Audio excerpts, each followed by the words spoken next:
Okay, all you lumberjackers, just a quick question. How would you tackle this particular job? See, you have a deadfall from the roots, probably from wind damage,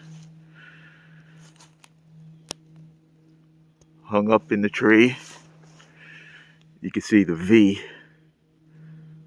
right there,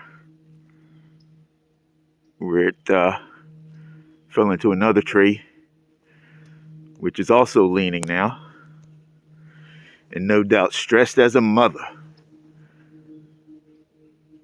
Okay, so how would you guys tackle this? Just curious. I doubt if I'll do it myself. Probably get a professional to do it if I really need to get access further back in my property. But how would you tackle this particular job?